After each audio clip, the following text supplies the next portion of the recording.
Stories with Vortex.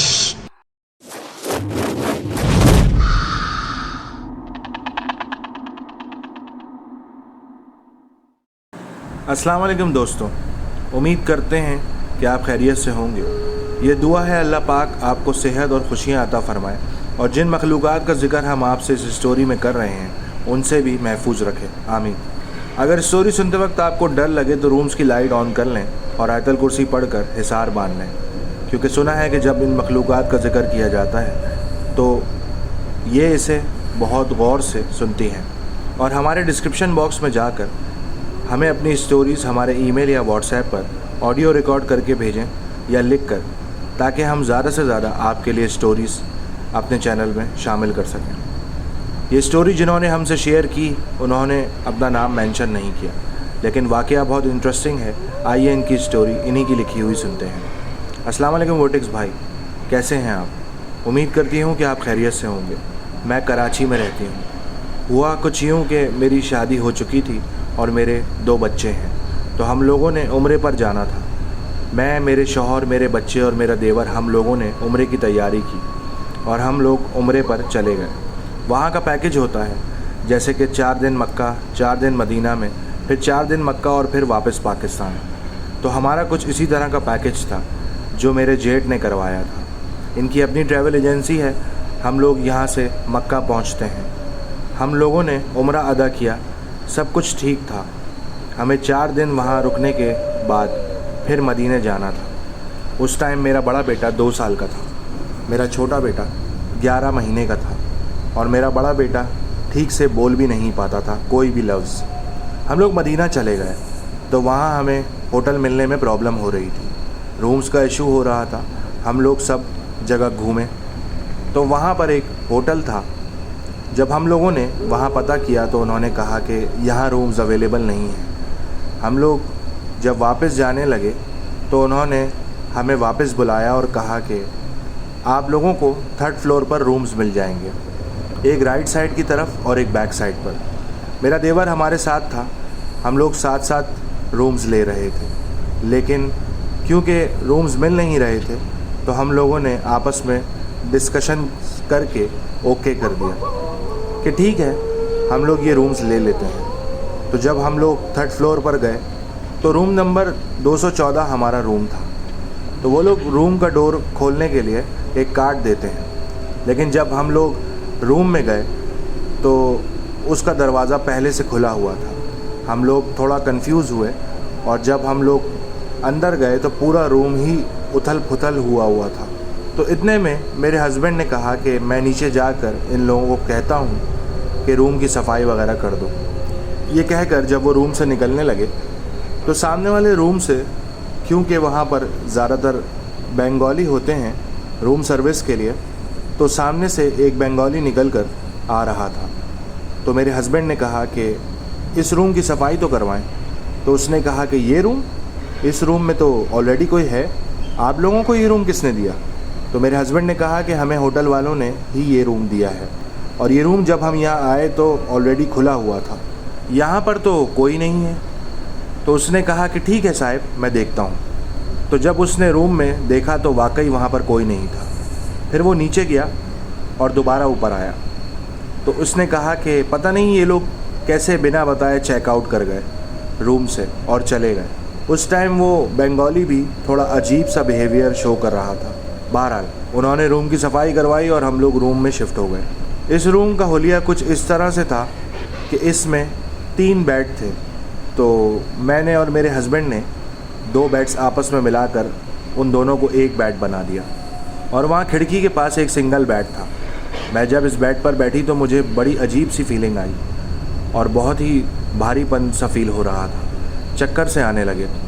वो रमज़ान का महीना था और वहाँ काफ़ी ज़्यादा रौनक थी और ताक रातें चल रही थी। हम लोग काफ़ी थके हुए थे। हम लोगों ने सोचा कि थोड़ी देर आराम कर लेते हैं और फिर खाना वगैरह खाएंगे और फिर सहरी वगैरह का भी इंतज़ाम करेंगे। हम लोगों ने लाइट्स ऑफ किए और लेट गए और मैं जैसे ही लेटी हूँ मुझे नींद नहीं आ रही थी। जैसे ही लाइट ऑफ की तो मुझे ऐसा लगा कि जो सिंगल बेड है वहाँ पर मेरी अचानक नज़र पड़ी तो मुझे ऐसा लगा कि एक बहुत काला सा लंबा सा साया है। तो हम लोग जैसे सर पर दुपट्टा लेते हैं तो वो हवा से हिलता है। मुझे वहाँ पर कुछ साफ नज़र नहीं आ रहा था, लेकिन ऐसा लग रहा था जैसे कोई अपना सर ढाँप कर खड़ा हुआ है और दुपट्टा हवा से हिल रहा है। हालांकि रूम में हवा दूर दूर तक नहीं थी।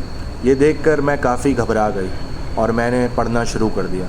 और फिर पता नहीं कब मेरी आंख लग गई, और फिर जब थोड़ी देर के बाद मेरी आंख खुली तो मैंने अपने हस्बैंड को उठाया कि उठ जाओ, सहरी का टाइम हो गया है। और फिर हमने नमाज़ पढ़ने भी जाना है। और इतने में जो मेरा बड़ा बेटा है, जो ठीक से बोल भी नहीं पाता था, उसने बोलना शुरू कर दिया। मतलब पूरे अल्फाज बोलना शुरू कर दिया। बताती चलूँ, वो कमरे में अकेला ही खेलता, हंसता, बातें करता, पूरे अल्फाज बोलता कि मम्मा ये कर दो, मम्मा मुझे भूख लगी है। हम लोग काफ़ी हैरान हुए। फिर यही सोचा कि हो सकता है हम ऐसी जगह आए हैं तो अल्लाह पाक ने अपना करम कर दिया होगा, तो ये बोलने लग गया है। उस रूम में जाते थे तो लेफ़्ट साइड पर वॉशरूम था, एक पतली सी गली थी और फिर अंदर कमरा शुरू हो जाता था। खैर, हमने अपने देवर को फ़ोन किया और उसे सहरी के लिए कहा और फिर सोचा कि हम नमाज़ पढ़ने चलेंगे। हम लोग नमाज़ पढ़ने इस तरह से जाते थे कि हमारे पास एक स्टॉलर था, यानी कि हिजाब, और एक व्हील चेयर होती थी। मैं व्हील चेयर बीच में करके अपने बेटे को एक साइड पर बिठा देती थी और साथ में अपना बैग रखती थी एक साइड पर। मेरा बेटा जाता था व्हील चेयर पर। उस दिन भी ऐसा ही हुआ कि जब हम लोग वहाँ से निकलने लगे तो मैंने अपने बेटे को बिठाया और जब मैं अपना बैग रखने लगी तो उसने कहा कि मम्मा यहाँ पर बैग मत रखो, यहाँ मेरा दोस्त बैठेगा। वो मुझसे एक क्लियर कन्वर्सेशन कर रहा था। तो मेरे हस्बैंड ने भी मेरी तरफ देखा और हैरान हुए कि कौन दोस्त। मेरे हस्बैंड ऐसी चीज़ों से बहुत डरते हैं, तो मैंने रात वाली बात भी उनको नहीं बताई कि कहीं वो सुनकर डर ना जाएं। तो मेरे बेटे ने वहाँ मुझे बैग नहीं रखने दिया। उसने कहा कि मेरी गोद में रख दें या फिर पीछे लटका लें। तो मैंने बैग को पीछे लटकाया और हम लोग चले गए। तो जैसे जैसे हम नीचे जा रहे थे, मेरा बेटा यही शो करवा रहा था कि जैसे वाकई उसके साथ कोई है। उस टाइम मुझे घबराहट हो रही थी और वो सारे सीन मेरे दिमाग में घूम रहे थे कि इस रूम में कोई मसला है जहां हम रुके हैं। उसके बाद हमने सहरी की और नमाज़ वगैरह पढ़ी। और यहाँ पर आपको एक बात बताती चलूँ कि हम लोग जैसे ही गुंबद खिज़रा में इंटर हुए, मेरा बेटा इस तरह से रोने लगता है कि आसपास के लोग डिस्टर्ब होने लगते हैं। वो बहुत ज़्यादा रोने लगता है और चीखने लगता है। तो वहाँ मौजूद लोगों ने कहा कि आप लोग नमाज़ छोड़ें, बच्चे की वजह से बाकी लोग डिस्टर्ब हो रहे हैं, आप इसको वापस ले जाएं। वो इतनी शिद्दत से रो रहा था कि हमें ऐसा लगता था कि जैसे हमने किसी के बच्चे को किडनैप किया हुआ है। खैर, हम लोग वापस होटल आ गए और जैसे ही हम लोग वापस आए तो मेरा बेटा बहुत खुश हो गया और उसने रोना भी बिल्कुल बंद कर दिया, जैसे इसे कुछ हुआ ही ना हो। वो बिल्कुल ठीक ठाक हंसने लगा और खेलने लगा। और मेरा जो छोटा बेटा था वो उस टाइम क्रॉलिंग करता था, वो उस टाइम चलने लग गया। मतलब वो बेड को पकड़ कर खड़ा हो जाता था और वो भी कमरे के उसी कोने की तरफ देखकर हंसता था। और मेरा बेटा उस सिंगल बेड की तरफ जाए और ऐसा शो करवाए कि मम्मा देखो मेरा दोस्त क्या कर रहा है। मेरे हस्बैंड भी थोड़ा अजीब हो रहे थे और हमें ये परेशानी भी थी कि अब हमें कोई और होटल कहाँ मिलेगा। खैर, जैसे तैसे करके हम लोगों ने फ़जर की नमाज़ पढ़ी, लाइट्स ऑफ करके लेट गए। मेरी आँख लगे अभी 2 मिनट ही हुए थे कि मुझे ऐसा लगा कि जैसे मेरा जिस्म भारी हो रहा है। तो मैंने एकदम घबरा कर अपने मुंह से ब्लैंकेट उठाया और मेरी नज़र उस कोने पर पड़ी तो बिल्कुल सेम वही सिचुएशन थी। वो लंबा सा काला सा साया और बिल्कुल उसी तरह शैडो टाइप, दुपट्टा हिल रहा था और उस टाइम मेरी जान पर बन गई। मैं घबरा कर उठी और मैंने अपने हस्बैंड को उठाया। मैंने उनको कुछ भी नहीं बताया और कहा कि मैं इबादत करने जा रही हूँ। मैं बहुत घबरा गई थी। मेरे दोनों बच्चे सो रहे थे। मेरे हस्बैंड ने कहा कि नहीं नहीं, थोड़ा आराम कर लो।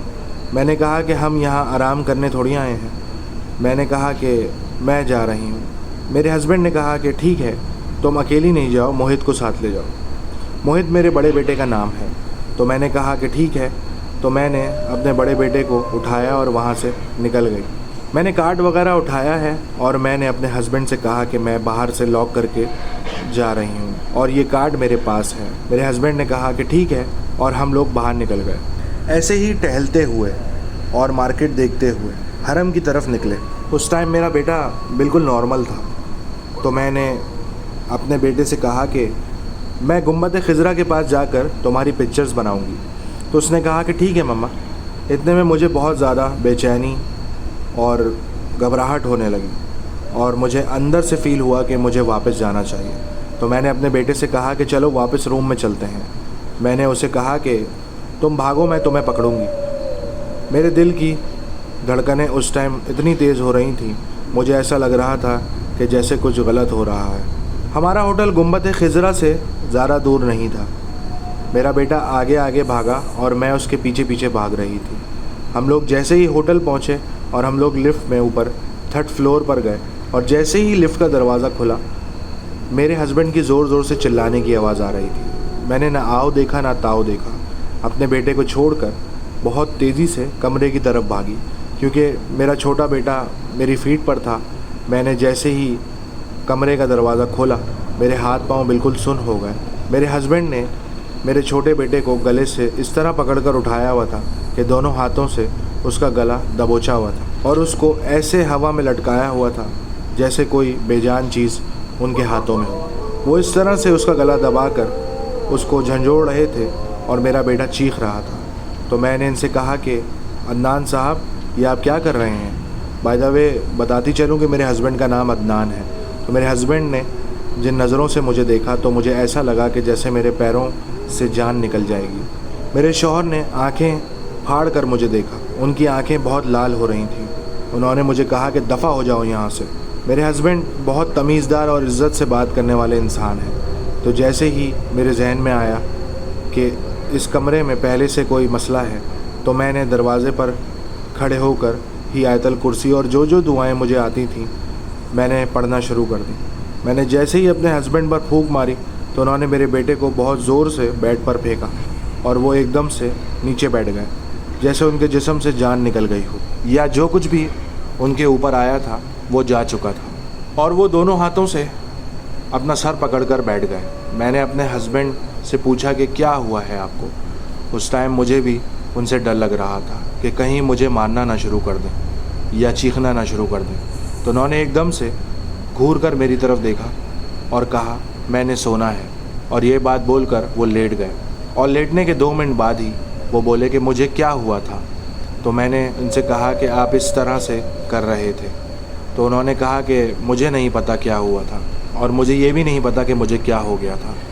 मुझे कुछ समझ नहीं आया, मैं अपने कंट्रोल में नहीं था। और फिर जैसे तैसे करके वो दिन भी निकल गया।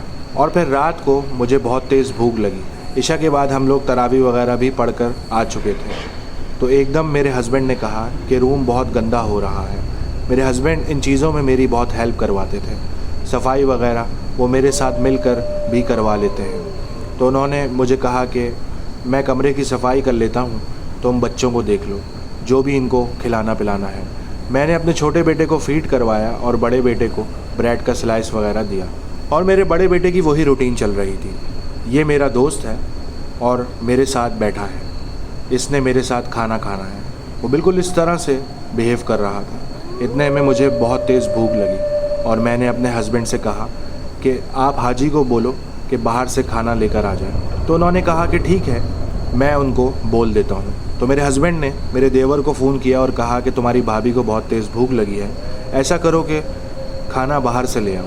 तो उसने कहा ठीक है, मैं ले आता हूँ। मेरे हस्बैंड रूम की सफाई करने में लगे हुए थे और मैं बच्चों के साथ लगी हुई थी। इतने में दरवाज़ा नॉक होता है और मेरे हस्बैंड जाकर दरवाज़ा खोलते हैं। तो मेरा देवर सामने खड़ा है और मेरे हस्बैंड के हाथ में कचरे की थैली थी। तो मेरे हस्बैंड ने कहा कि मेरे हाथ में कचरा है और मेरे हाथ गंदे हैं, अंदर जाकर अपनी भाभी को खाना दे दो। वो अंदर आया और बेड के पास खड़े होकर उसने बड़े ही अजीब तरीके से मुझे कहा कि ये ले, बहुत भूख लगी थी ना तुझे। तो मैं हैरान होकर उसको देखने लगी कि मेरा देवर तो मुझसे बहुत इज़्ज़त से बात करता है। मैंने कहा कि हाँ दे दो। तो उसने मुझे देने के बजाय खाना बेड पर ही रख दिया। तो एकदम पलट कर जाने लगा। तो मैंने उससे पूछा कि कहाँ जा रहे हो? तो उसने कहा कि मैं वॉशरूम जा रहा हूँ, जबकि मेरे हस्बैंड दरवाज़े में ही खड़े होकर कचरा वगैरह समेट रहे थे।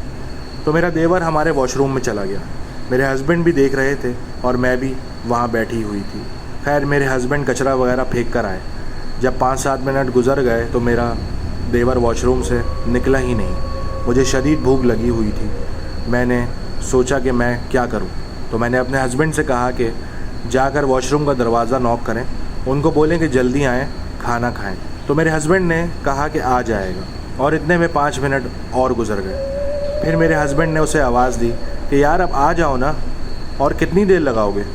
अंदर से पानी गिरने की आवाज़ आने लगी। तो मेरे हस्बैंड ने कहा कि बस आने वाला है।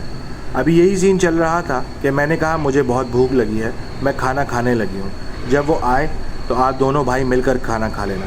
तो मेरे हस्बैंड ने कहा कि ठीक है, खा लो तुम। वो जो वॉशरूम वाली गली थी, मैंने वहीं कोने में बैठकर दस्तरखान बिछा लिया और खाना खाने बैठ गई।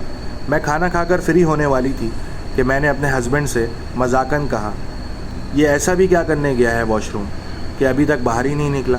थोड़ी देर के बाद मेरे हस्बैंड ने फिर से आवाज़ लगाई, तो फिर से फ्लश की आवाज़ आने लगी। तो मेरे हस्बैंड ने कहा छोड़ो, तुम आ जाएगा, मुझे अभी इतनी भूख नहीं है। तो इतने में हमारा दरवाज़ा बजता है। तो मेरे हस्बैंड पूछते हैं कि कौन है। तो मेरे देवर की आवाज़ आती है, भाई दरवाज़ा खोलो।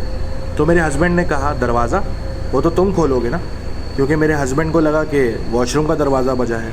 हम लोग कंफ्यूज हो गए थे कि वॉशरूम के दरवाजे की आवाज़ है या बाहर वाले दरवाजे की। तो मेरे देवर ने कहा कि मैं कैसे दरवाज़ा खोलूँ, दरवाज़ा तो आप लोग खोलेंगे ना। तो मेरे हस्बैंड ने कहा यार तू अंदर है, दरवाज़ा तू खोल, मैं कैसे खोलूँ।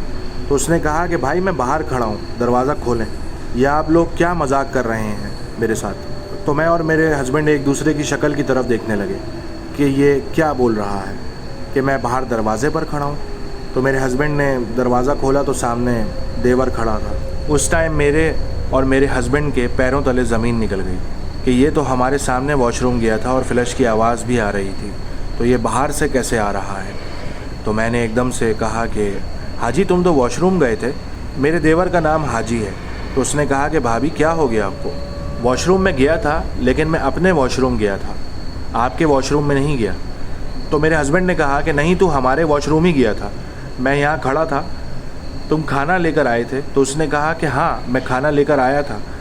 मैंने उससे कहा कि अजीब तरीके से मुझसे बात भी की थी कि ये लो खाओ खाना, तो मैं बहुत भूख लगती है। तो उसने कहा कि भाभी मैंने आपको कब खाना दिया, मैंने तो भाई को खाना दिया था हाथ में। तो मेरे हस्बैंड ने कहा कि तुम्हारा दिमाग तो ख़राब नहीं हो गया, मेरे हाथ में कचरे की थैली थी, तुम खाना लेकर आए थे, मैंने तुम्हें कहा था कि मेरे हाथ गंदे हैं, जाकर भाभी को दे दो। मेरा देवर एकदम हंसने लगा और कहा कि आप लोग मेरे साथ मजाक कर रहे हो, है ना। तो मैंने कहा कि हम मजाक नहीं कर रहे।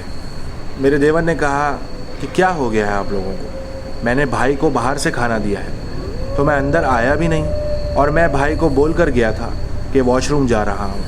तो हम तीनों एक दूसरे की तरफ देखने लगे। मैंने उनको नहीं बताया था कि रात मुझे ये सब नज़र आया था, जबकि मोहित को तो सब नोट कर रहे थे। हम तीनों बहुत ज़्यादा खौफज़दा हो गए। हमने वॉशरूम का दरवाज़ा खोला तो वो खुला हुआ था।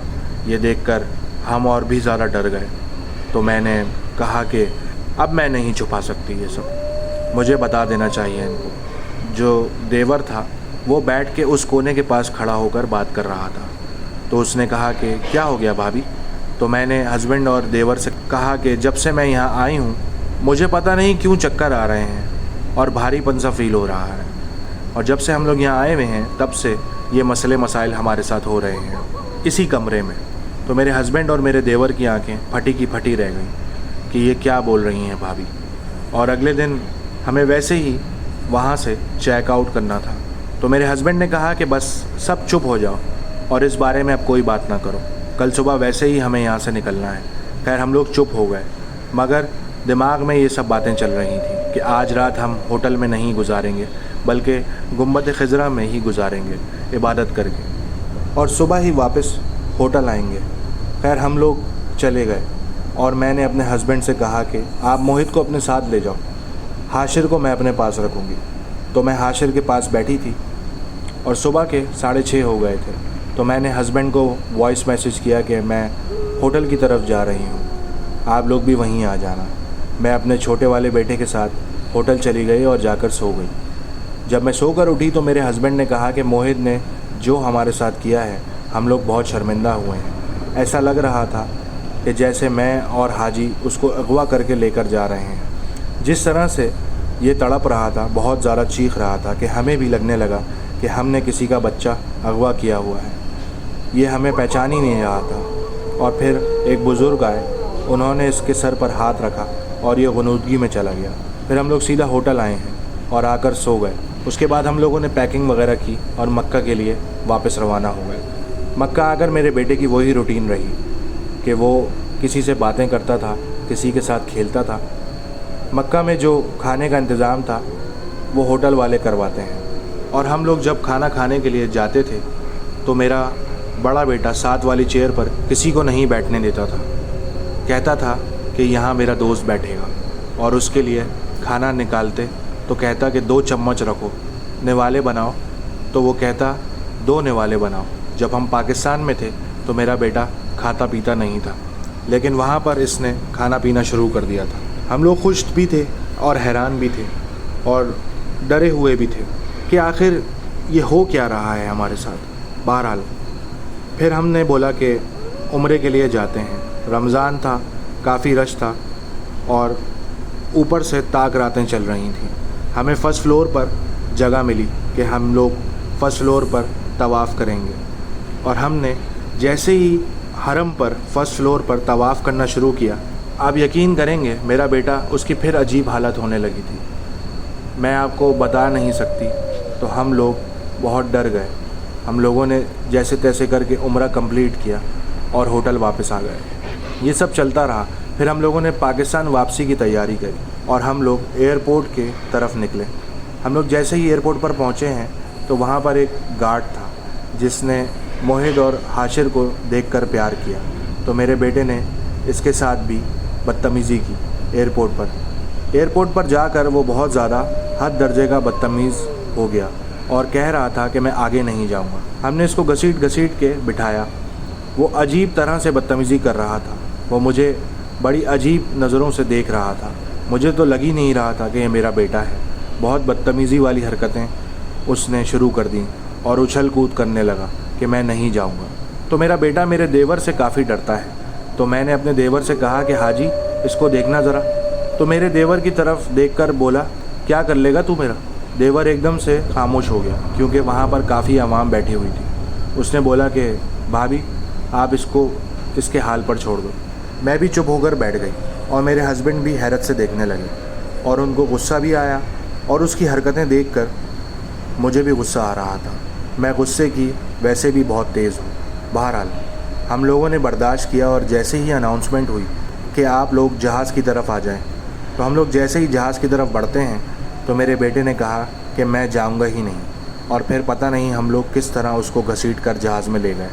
और जब जहाज़ उड़ा है तो मेरा बेटा इस कदर चिल्ला रहा था कि हम शर्मिंदा हो रहे थे। पूरा जहाज़ डिस्टर्ब हो रहा था। अगली वाली सीट पर एक लेडी बैठी हुई थी जो काफ़ी नमाजी परहेज़ी लग रही थी और वो कुरान पढ़ती थी।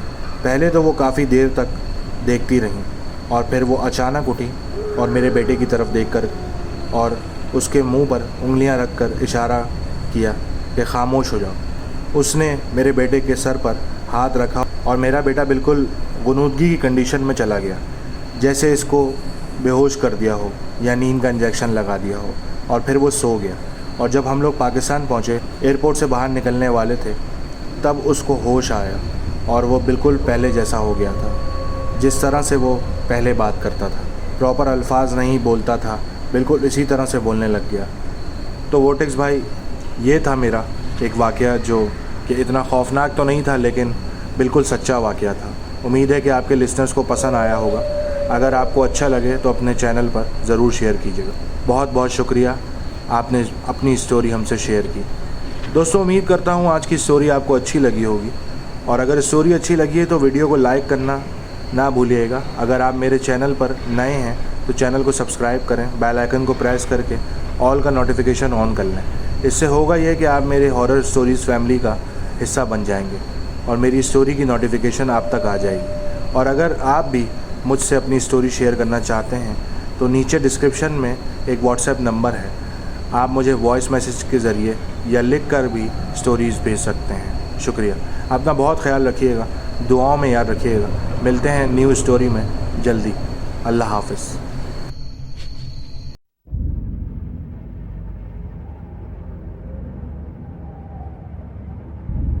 Betrayer. In truth, it was I who was betrayed.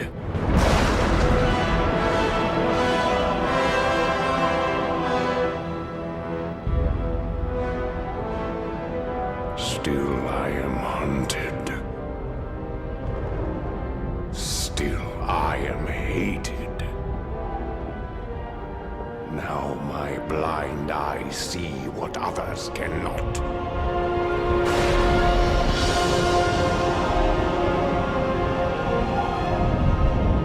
That sometimes the hand of fate must be forced.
The tides of doom